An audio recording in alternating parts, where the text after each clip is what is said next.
Hi friends, എല്ലാവർക്കും enjoy life വീഡിയോയുടെ പുതിയൊരു വീഡിയോയിലേക്ക് സ്വാഗതം.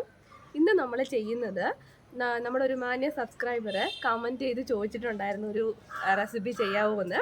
അപ്പോൾ അതനുസരിച്ചിട്ട് ഒരു റെസിപ്പിയാണ് ഞങ്ങൾ ഇന്ന് ചെയ്യാൻ പോകുന്നത്. അപ്പോൾ നിങ്ങൾക്ക് മാന്യ സബ്സ്ക്രൈബേഴ്സിന് ഏത് തരം വീഡിയോസാണ് വേണ്ടതെന്ന് വെച്ചാൽ, നിങ്ങൾക്ക് ഏതാണ് ഇഷ്ടപ്പെടുന്നതെന്ന് വെച്ചാൽ ദയവ് ഇതൊന്ന് കമൻറ്റ് ചെയ്ത് ഞങ്ങളെ അറിയിക്കുക. തീർച്ചയായിട്ടും അത് ഉൾപ്പെടുത്തുന്നതായിരിക്കും. അപ്പോൾ ഇന്ന് നമ്മൾ ചെയ്യുന്നത് സോയ വെച്ചിട്ട് ഒരു ബിരിയാണിയാണ്, സോയ ചങ്ക്സ് ബിരിയാണി. എല്ലാവരും ഒന്ന് ചെയ്ത് നോക്കാം കേട്ടോ, കിടിലൻ ടേസ്റ്റാണ്. അപ്പോൾ നമുക്ക് വീഡിയോ കാണാം.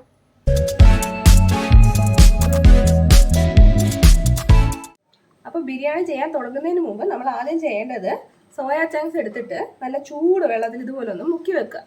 ഇത് ഒരുപാടൊന്നും ഇല്ല കേട്ടോ, അത് കുഴഞ്ഞ് പൊന്തി വന്നതാണ്, വീർത്തതേ ആണ്, അടി മൊത്തം വെള്ളമാണ്, മേലെ വന്ന് കിടക്കുവാണ്. ഇത് ചെറിയ സോയ ചങ്ക്സ് ആണ് കേട്ടോ. അത് ചൂടുവെള്ളത്തിൽ ഇടുമ്പോൾ ഒന്ന് പൊങ്ങി വരും. ഒരു 5-10 മിനിറ്റ് അങ്ങനെ കിടന്നിട്ട് നമുക്കതൊന്ന് പിഴിഞ്ഞെടുക്കാനുള്ളതാണ്. അതവിടെ ഇരിക്കട്ടെ. അപ്പം നമ്മുടെ സോയ ചങ്ക്സ് ഞാൻ നന്നായിട്ട് ഊറ്റിയെടുത്ത് വെച്ചിട്ടുണ്ട്. നമ്മൾ ഊറ്റി കഴിഞ്ഞിട്ട് നന്നായിട്ട് വെള്ളം ഒന്ന് പിഴിഞ്ഞെടുക്കുക. നമുക്ക് മാക്സിമം എത്രത്തോളം പിഴിഞ്ഞ് കളയാൻ പറ്റുമോ അത്രത്തോളം ഒന്ന് പിഴിഞ്ഞ് കളഞ്ഞ് വെച്ചിരിക്കുന്ന സോയ ചങ്ക്സ് ആണ്. നമുക്കിതിലേക്ക് കുറച്ച് മസാലകൾ ചേർക്കാനുണ്ട്. ആദ്യം നമുക്ക് മുളക് പൊടി ചേർത്ത് കൊടുക്കാം. നമ്മൾ ഈ ബിരിയാണിയിൽ പിന്നെ എരിവൊന്നും ചേർക്കുന്നില്ല, ഈ ഉള്ള മുളക് പൊടി തന്നെയാണ് കേട്ടോ. ഇത് 2 ടീസ്പൂണോളം മുളക് പൊടി ചേർത്തിട്ടുണ്ട്. പിന്നെ ഏകദേശം ഒരു 1/4 ടീസ്പൂൺ മഞ്ഞൾപ്പൊടി. ഇനി ആവശ്യത്തിനുള്ള ഉപ്പ് ചേർത്ത് കൊടുക്കാം. ഇനി ഉപ്പ് കൂടെ ചേർത്തിട്ട് നമ്മൾ കൈ വെച്ച് നന്നായിട്ട് ഇതൊന്ന് മിക്സ് ചെയ്തെടുക്കണം. നന്നായിട്ട് അങ്ങനെ ഒന്ന് ഞെരടി കൊടുത്താൽ മതി. വെള്ളം എണ്ണ ഒന്നും ഒഴിക്കേണ്ട ആവശ്യമില്ല കേട്ടോ. നന്നായിട്ട് മസാല പിടിച്ചോളൂ അതിനകത്ത്. നന്ന ഞെരടി നമ്മളൊന്ന് മിക്സ് ചെയ്ത് കൊടുത്താൽ മതി.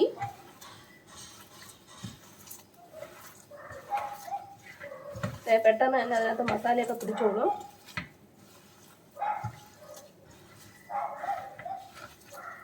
മസാല പുരട്ടി ഒരു 5 മിനിറ്റ് വെച്ചിട്ട് നമുക്കിതൊന്ന് വറുത്തെടുക്കാം. ഒരു ഇരുമ്പ് ചട്ടിക്കകത്ത് കുറച്ച് എണ്ണ ഒഴിച്ചിട്ട് സവാള ഒന്ന് വറുത്ത് കോരാം. എണ്ണ കുറച്ച് കൂടുതൽ ഒഴിക്കാം കേട്ടോ. സവാളയും നമ്മുടെ സോയ ചങ്ക്സും നമുക്ക് ഇതിനകത്ത് തന്നെ വറുത്തെടുക്കാം. എണ്ണ നന്നായിട്ട് ചൂടാവട്ടെ.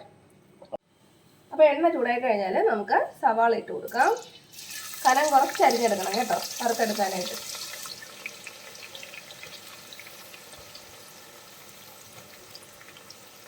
ഇനി നല്ല ഗോൾഡൻ ബ്രൗൺ ആയിട്ട് ഇതൊന്ന് വറുത്തു കൊടുക്കും. ഒട്ടും കരിക്കരുത്. ഒരു ഗോൾഡൻ കളർ ആകുമ്പോൾ തന്നെ നമുക്ക് കോരിയെടുക്കാം. സവാള ഇട്ട് കഴിഞ്ഞാൽ നമ്മൾ കൈ എടുക്കാൻ പാടില്ല കേട്ടോ, ഇളക്കി കൊടുത്തോണ്ടിരിക്കണം. 1 മിനിറ്റ് മതി, പെട്ടെന്ന് കരിഞ്ഞു പോകും. കരിഞ്ഞു കഴിഞ്ഞാൽ പിന്നെ ഒരിക്കലും ചേർക്കരുത് കേട്ടോ. വേറെ സവാള ഉണ്ടെങ്കിൽ നമുക്ക് വറുത്ത് ചേർക്കാം. കരിഞ്ഞ് ഒട്ടും ചേർക്കരുത്, നമ്മുടെ ബിരിയാണിയുടെ ടേസ്റ്റിനെ ബാധിക്കുന്നത്. അതുകൊണ്ട് നല്ല ഗോൾഡ് ആകുമ്പോൾ നമ്മൾ എടുക്കാം. ഒരുപാട് അങ്ങ് ഡാർക്ക് ആവാൻ നിൽക്കേണ്ട, അതിന് മുമ്പ് കോരിയെടുക്കാം. ഇത് നല്ല ഗോൾഡൻ കളർ ആവാൻ തുടങ്ങിയിട്ടുണ്ട്. നമുക്ക് ഈ സമയത്ത് കോരിയെടുക്കാം. ഇനിയും കിടന്നാൽ അത് കരിഞ്ഞു പോകും. അപ്പോൾ ഇതുപോലെ ഒരു ഹോളുള്ള പാത്രത്തിൽ കോരി വെച്ചാൽ അതിന് നമുക്ക് എണ്ണ പിടിക്കും. എണ്ണ അതിനകത്ത് നിൽക്കത്തില്ല. പെട്ടെന്ന് കോരി എടുത്തോണം കേട്ടോ, അല്ലെങ്കിൽ കരിഞ്ഞു പോകും. സവാള നല്ല ക്രിസ്പി ആയിട്ട് നമ്മൾ വറുത്തെടുത്തിട്ടുണ്ട്. ഇനി അതേ എണ്ണയിൽ തന്നെ നമുക്ക് ആ സോയ ചങ്ക്സ്, നമ്മൾ നേരത്തെ മസാല പുരട്ടി മാറ്റി വെച്ചിരുന്ന സോയ ചങ്ക്സ് വറുത്തെടുക്കാം. സോയ ചങ്ക്സ് നമുക്ക് എണ്ണയിലേക്ക് ഇട്ട് കൊടുക്കാം. നന്നായിട്ടൊന്ന് വറുത്തെടുക്കാം.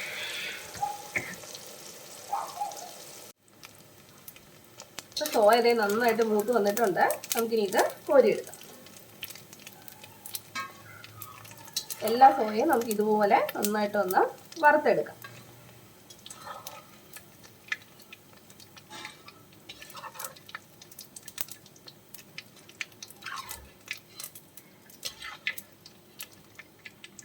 നമുക്ക് ബാക്കി സോയയും കൂടി ഇതിനകത്തിട്ട് വറുത്തെടുക്കാം.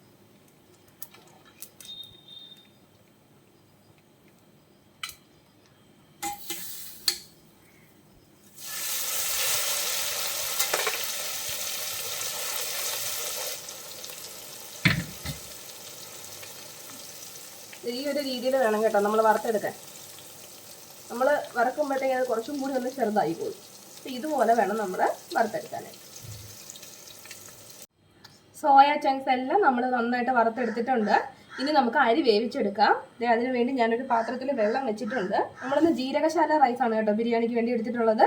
ഒരു 3 കപ്പ് അരിയാണ് ഞാൻ എടുത്തത്. 3 കപ്പ് അരി നന്നായിട്ട് കഴുകി കുറച്ച് നേരം ഒരു 10 മിനിറ്റ് ഞാൻ വെള്ളത്തിൽ ഒന്ന് കുതിർത്ത് വെച്ചിട്ട് ഊറ്റിയെടുത്തതാണ്. ഇനി വെള്ളം നന്നായിട്ട് തിളച്ചിട്ട് നമുക്ക് അരി ഒന്ന് വേവിച്ചെടുക്കാം. വെള്ളം തിളയ്ക്കാൻ തുടങ്ങുന്നുണ്ട്. നമുക്ക് ആ സമയത്ത് വേണ്ട ഈ സ്പൈസസ് അതിലോട്ട് ഇട്ട് കൊടുക്കാം. 2 വയനയില ബേ ലീവ്സ്, പിന്നെ ഒരു 3-4 കഷ്ണം ഗ്രാമ്പൂ, 2-3 കഷ്ണം ഏലക്ക, കുറച്ച് കറുവാപ്പട്ട, പിന്നെ തക്കോല. ഇത്രയും സാധനങ്ങളാണ് നമ്മൾ ഇടാൻ പോകുന്നത്. അത് ഈ വെള്ളത്തിലോട്ട് ഇട്ട് കൊടുക്കാം. അതുപോലെ തന്നെ ഒരു ചെറിയ തക്കാളി മുറിച്ച് അതിലേക്ക് ഇട്ട് കൊടുക്കാം. നമ്മുടെ അരി ഒന്ന് ഒട്ടിപ്പിടിക്കാതിരിക്കാൻ വേണ്ടിയിട്ടാണ്. അതും കൂടി ഇട്ട് കൊടുക്കാം.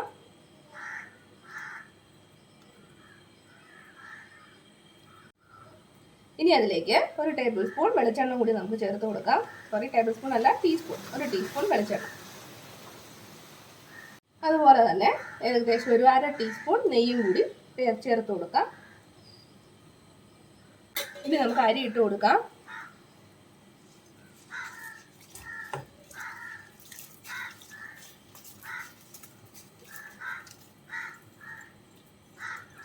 പെട്ടെന്ന് തന്നെ ഇട്ട് കൊടുക്കണം കേട്ടോ. കുറേശ്ശെ ആയിട്ട് ഇട്ട് കൊടുക്കാൻ നിൽക്കരുത്. പലതും പല വേവിലായിപ്പോ. ഇനി നമുക്കതിലേക്ക് ഉപ്പിട്ട് കൊടുക്കാം. 1 ടീസ്പൂൺ ഉപ്പ് ഞാൻ ഇടുന്നുണ്ട്. ഉപ്പിട്ടിട്ട് നമുക്കൊന്ന് ഇളക്കി കൊടുക്കാം.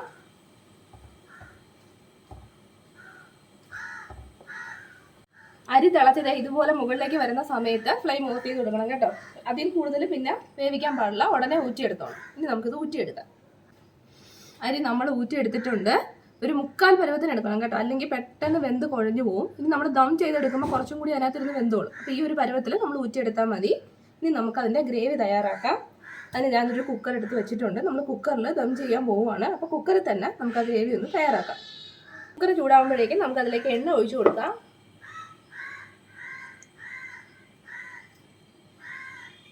എണ്ണ ഒന്ന് ചൂടായിട്ട് വരട്ടെ. എണ്ണ ചൂടായി കഴിഞ്ഞാൽ ഒരു 4 പച്ചമുളക് അതിലേക്ക് ഒന്ന് അരിഞ്ഞ് ചേർത്ത് കൊടുക്കാം. ഒന്ന് ചൂടായിട്ട് വരട്ടെ. ഒന്നും മൊരിഞ്ഞ് വരണം. പച്ചമുളക് ഒന്ന് പൊള്ളി വന്നിട്ടുണ്ടല്ലോ, അതാണ് അതിൻ്റെ ഒരു പരുവം. അപ്പോൾ നമുക്ക് ഒരു 2 സവാള അരിഞ്ഞത് ചേർത്ത് കൊടുക്കാം.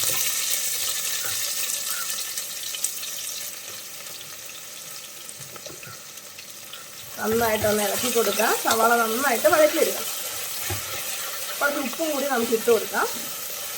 കുറച്ച് ഉപ്പും കൂടി ഇട്ട് ഈ സവാള നമുക്കൊന്ന് വഴറ്റിയെടുക്കാം. നമുക്ക് ഈ സമയത്ത് ഒരല്പം മഞ്ഞൾപ്പൊടി കൂടി ചേർത്ത് കൊടുക്കാം. സവാള നന്നായിട്ടൊന്ന് വഴലട്ടെ. സവാള ഒരുവിധം നന്നായിട്ട് വഴണ്ട് വന്നു കഴിഞ്ഞാൽ നമുക്ക് ഇഞ്ചി വെളുത്തുള്ളി ചതച്ചത് ചേർത്ത് കൊടുക്കാം. 1 സ്പൂൺ. അതിൻ്റെ പച്ചമണം മാറുന്നത് വരെ ഒന്ന് വഴറ്റിയെടുക്കാം.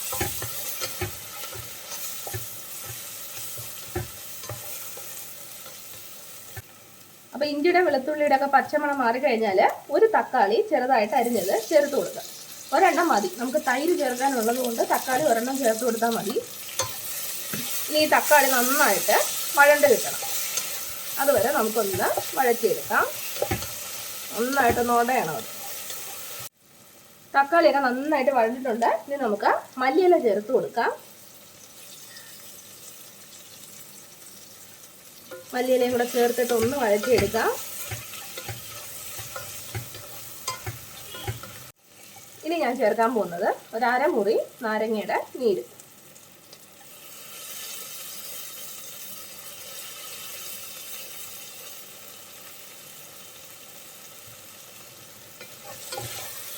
ഒന്ന് വഴറ്റി കൊടുക്കാം. ഇത്രയായി കഴിഞ്ഞാൽ നമ്മൾ ഫ്ലെയിം ഒന്ന് കുറച്ച് വെക്കുക. ഏറ്റവും ലോയിൽ ഇട്ടതിന് ശേഷം ഒരു 1/2 കപ്പ് തൈര് നമുക്ക് ചേർത്ത് കൊടുക്കാം. നന്നായിട്ടൊന്ന് മിക്സ് ചെയ്ത് കൊടുക്കാം.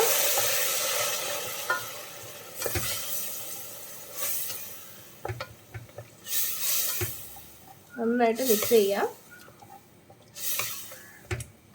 തൈര് ചേർത്ത് നന്നായിട്ടൊന്ന് മിക്സാക്കി എടുക്കണം. അതിനുശേഷം നമുക്ക് ബിരിയാണി മസാലയാണിത്. 1/2 ടീസ്പൂൺ ബിരിയാണി മസാല. ബിരിയാണി മസാല ചേർത്ത് നന്നായിട്ടൊന്ന് മിക്സ് ചെയ്ത് കൊടുക്കാം.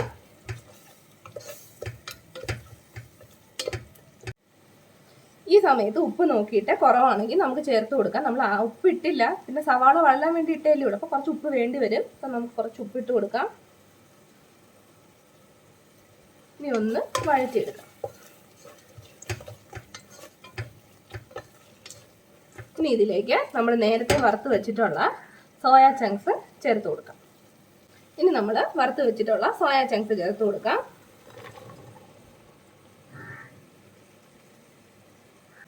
നന്നായിട്ടൊന്ന് മിക്സ് ചെയ്ത് കൊടുക്കുക.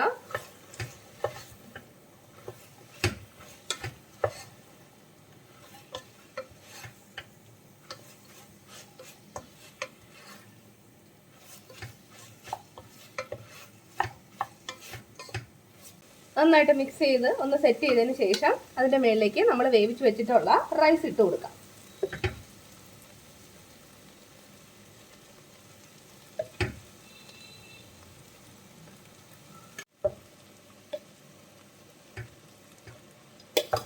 ഫ്ലെയിം ലോയിലായിരിക്കണം കേട്ടോ, കൂട്ടാൻ പാടില്ല.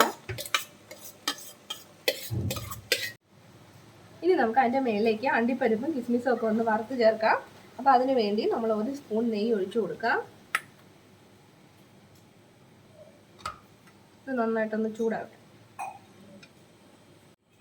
നെയ്യ് ചൂടായി കഴിഞ്ഞാൽ നമുക്ക് അണ്ടിപ്പരിപ്പ് ഇട്ട് കൊടുക്കാം. ചെറുതായിട്ടൊന്ന് ഒരു ഗോൾഡൻ കളറായിട്ട് വരട്ടെ. ഇനി ഇതിലേക്ക് നമുക്ക് കിസ്മിസ് ഇട്ട് കൊടുക്കാം.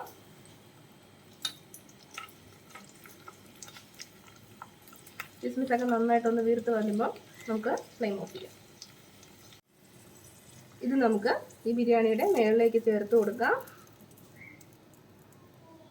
അതിൻ്റെ മുകളിലേക്ക് കുറച്ച് പൈനാപ്പിൾ അരിഞ്ഞത് ചേർത്ത് കൊടുക്കാം.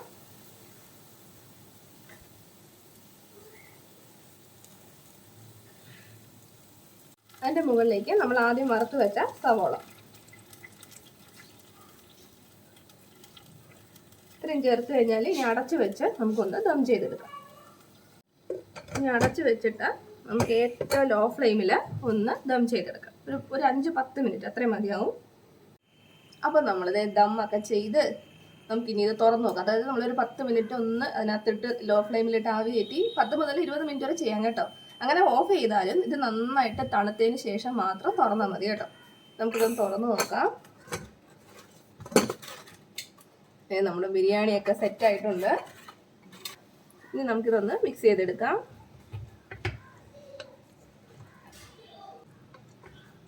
ഒരു പ്രത്യേക മണം കേട്ടോ.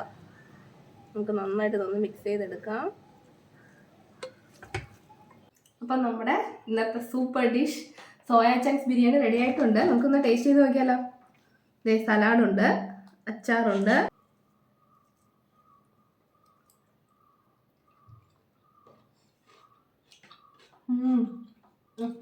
Super taste.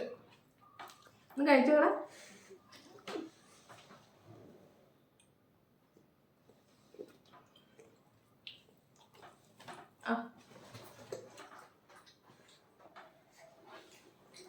എങ്ങനെയുണ്ട്?